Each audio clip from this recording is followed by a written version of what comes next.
You're sitting in a meeting, someone is talking. You nod, you look engaged, but inside, you're somewhere else entirely, building a different life, replaying a conversation that never happened. Imagining a version of yourself you've never become.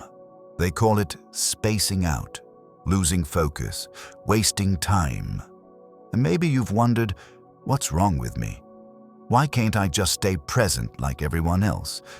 But what if I told you that this useless habit, the one you've been trying to suppress, is actually your psyche's way of showing you who you really are?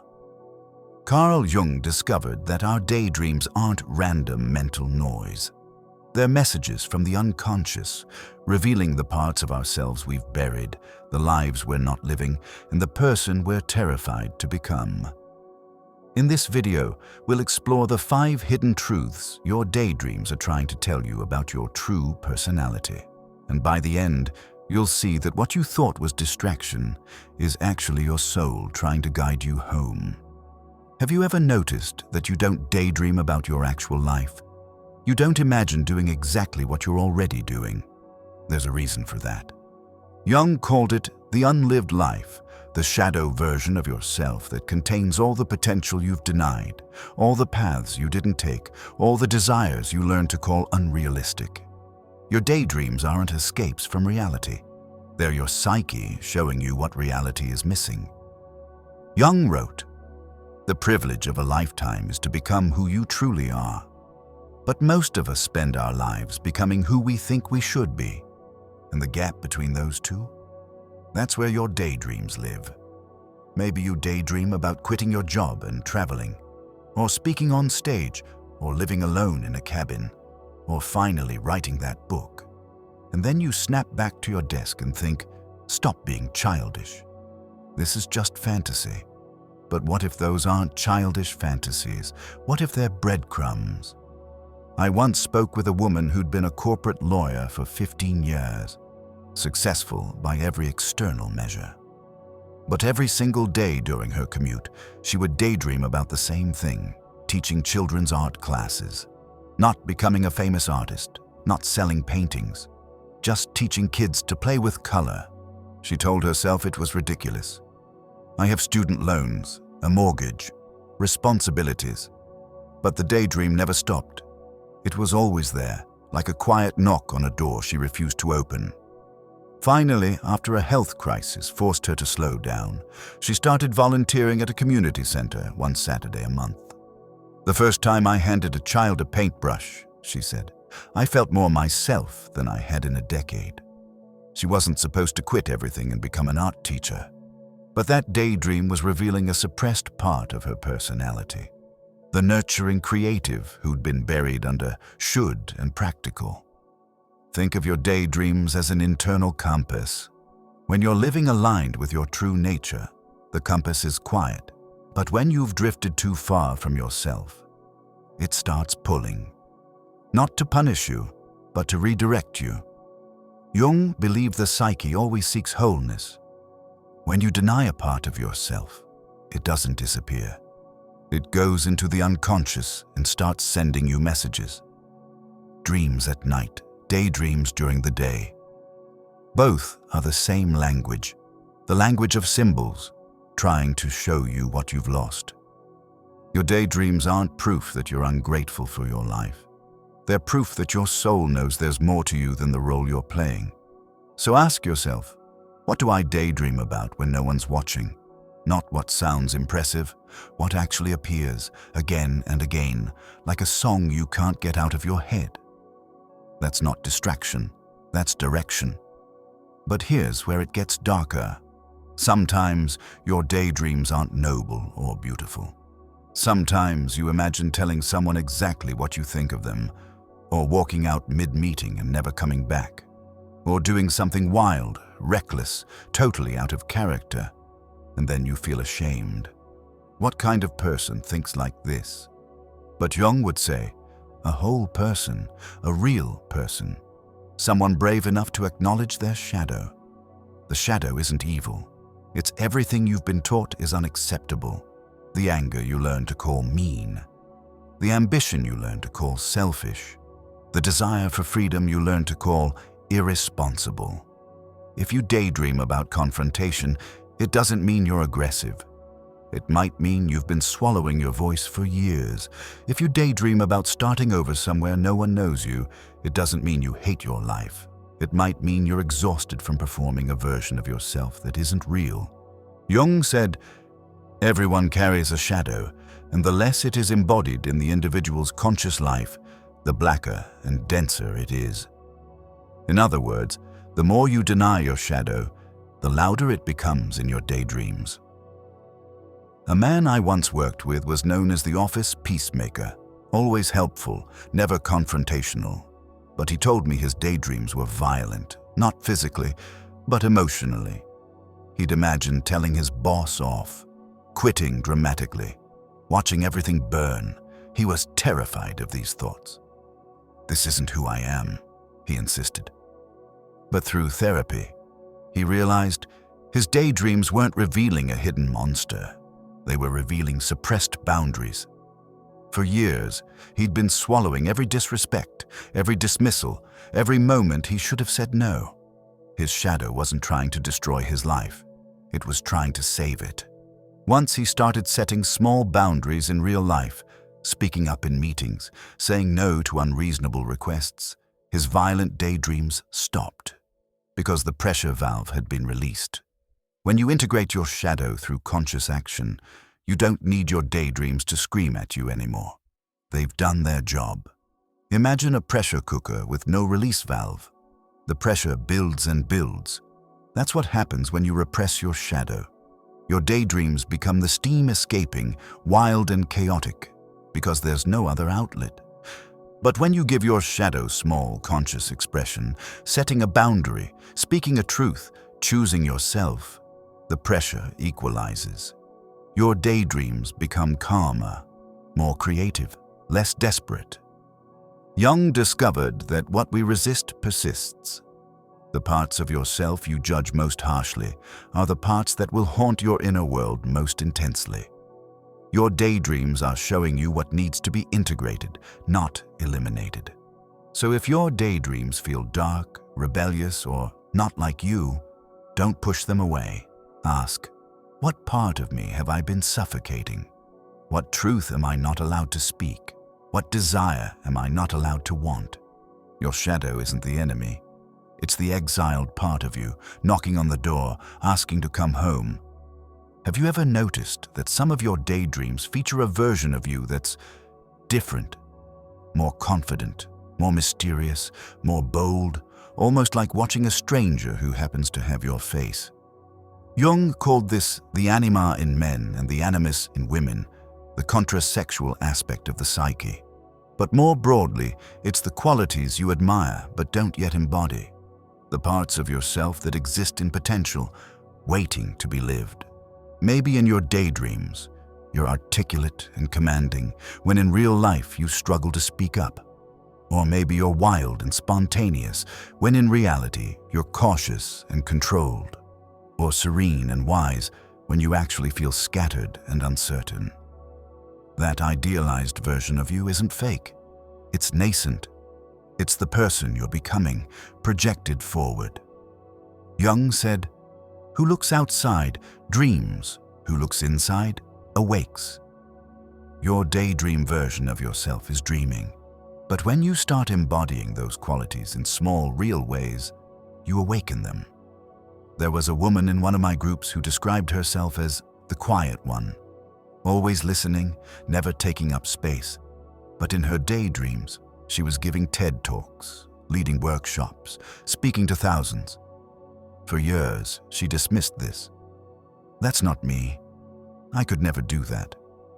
But her therapist asked, "What if that is you? What if it's just a you that hasn't had permission yet?" She started small, sharing her ideas in meetings, then hosting a small workshop at her local library, then speaking at a regional conference. Each step felt terrifying, but also strangely familiar, like she was remembering something she'd always known. 2 years later, she told me, "I'm not living my daydream exactly, but I'm living closer to the person I kept seeing in my mind." And now, the gap between who I am and who I imagine doesn't feel so impossible. When Jung talked about individuation, becoming whole, this is part of what he meant. You're not trying to become someone else. You're trying to integrate the latent qualities already within you. Your daydreams show you the undeveloped archetypes inside you. The leader, the artist, the warrior, the sage, the lover. They're not fantasies, they're blueprints. Inside every acorn is an oak tree, but the acorn doesn't look like an oak. It looks small, hard, impossible. Your daydreams are the image of the oak, held inside the seed of who you currently are. The question isn't, can I become that? The question is, will I water the seed? You think your daydream self is unrealistic, but maybe your current self is the limited version, and your daydream self is the truth you're afraid to claim. So look at the person you become in your daydreams. What qualities do they have that you don't? Confidence, freedom, creativity, courage. Those aren't outside you. They're inside, waiting, and every small action you take that embodies even a fraction of that quality. That's not pretending, that's remembering. But let's talk about the daydreams you don't want to admit. The ones that aren't about becoming someone better. The ones about escape. You daydream about disappearing, faking your own death, moving to another country where no one knows your name, running away from everything you've built, and you feel guilty for it. Because it sounds ungrateful, immature, like you're failing at being an adult. But Jung would ask, what are you running from in the daydream? Because whatever it is, it's what you're avoiding in real life. Escapist daydreams aren't about the fantasy destination. They're about what you're trying to leave behind, the job that drains you, the relationship that's gone cold, the identity that no longer fits, the expectations crushing you. Your escape fantasy isn't cowardice. It's your psyche saying something here is wrong and you're not listening. Jung wrote, "There is no coming to consciousness without pain." Your escapist daydreams are trying to wake you up to the pain you're denying. Because as long as you only escape in fantasy, you never have to face what needs to change. A woman once told me she spent years daydreaming about disappearing. Not suicide, just vanishing, starting over as someone else. When I asked what she'd be leaving behind, she went quiet. Then, a marriage where I feel invisible. A career I chose to please my parents, a city I never wanted to live in. The daydream wasn't the solution, it was the diagnosis. She didn't disappear, but she did leave. Filed for divorce, changed careers, moved to a smaller town. I didn't need to become someone else, she said. I needed to stop pretending to be someone I wasn't. But here's the trap. If you only escape in your daydreams, you'll never escape in reality. The daydream becomes a pressure valve that releases just enough tension to keep you stuck. Your escape daydreams aren't permission to check out. They're an alarm system telling you, wake up. Something needs to change, and only you can change it. A bird in a cage will eventually stop trying to fly. It will daydream of the sky, but it won't fight the bars anymore. That's learned helplessness. But if the bird recognizes the cage isn't locked, if it tests the door, pushes, tries, it discovers. Freedom was always closer than it thought. Your escapist daydreams are showing you the cage. The question is, will you test the door? Jung believed that the psyche never lies. If you're fantasizing about escape, something in your life has become a prison. Not always external. Sometimes the prison is the story you're telling yourself about who you have to be. So ask, what am I escaping from in my daydreams? Not where I want to go, what I want to leave. And then ask the harder question, what small action could I take this week to change what's suffocating me? Your escape daydream is a warning light. Don't ignore it, but don't just dream it either. Act. But there's one kind of daydream that's different from all the rest. It's not about escape. It's not about shadow. It's not even about becoming someone new. It's the daydream that feels like remembering. Maybe you daydream about creating something, writing, building, teaching, healing. And when you imagine it, it doesn't feel ambitious or impressive. It feels quiet, true, like coming home. Jung called this the self with a capital S, the guiding center of the psyche that knows your purpose before your ego does. He said, "The self is our life's goal, for it is the completest expression of that fateful combination we call individuality." If you have a daydream that won't leave you alone, one that's been with you for years, one that doesn't make logical sense but feels undeniably right, that's not random. That's your soul showing you what you came here to do. There was a man who worked in finance for 20 years. Successful, respected, number. His only escape was daydreaming about painting, not professionally, just painting. He'd imagine himself alone in a cabin, surrounded by canvases, with no audience, no pressure, just color and silence. One day, after a breakdown, he quit, rented a small place by a lake, started painting. "I didn't even know if I was good," he said. That wasn't the point. The point was that for the first time in my life, I felt like I was doing what I was made for. A year later, he wasn't famous, wasn't wealthy. But he said, "I finally understand what Jung meant by individuation. I'm not trying to become someone impressive. I'm trying to become true." Jung believed that deep in the unconscious, there's a blueprint for who you're meant to become, not in terms of career or status, but in terms of essence. Your truest self has a shape, a frequency, a calling, and your persistent daydreams. They're that blueprint leaking through. A lighthouse doesn't chase ships. It doesn't move or prove itself. It simply stands, shining its light, and the ships that need it find their way. When you finally listen to your soul's calling, you stop performing. You stop trying to be seen. You just start being true. And somehow, that's when life starts making sense. You think following your calling is risky, but living your entire life as someone you're not? That's the real risk. Because one day you'll wake up and realize you spent decades in someone else's dream. Jung wrote, "The shoe that fits one person pinches another. There is no recipe for living that suits all cases. You're not here to live anyone else's life. You're here to live yours." So if there's a daydream that's haunted you for years, one that feels less like ambition and more like recognition, stop dismissing it. That's not your mind wandering. That's your soul remembering. So the next time you're in that meeting, staring out the window, drifting into that familiar daydream, don't snap yourself back with shame. Don't call it wasting time. Because now you know your daydreams are maps. They show you the life you're not living, the shadow you're suppressing, the qualities you haven't embodied, the situation you're avoiding, and the calling you're meant to answer. They're not distractions, they're directions, not noise, signals, not weakness, wisdom. Carl Jung spent his entire life studying the unconscious, and he discovered this. Until you make the unconscious conscious, it will direct your life, and you will call it fate. Your daydreams are the unconscious trying to become conscious. They're fate knocking on your door.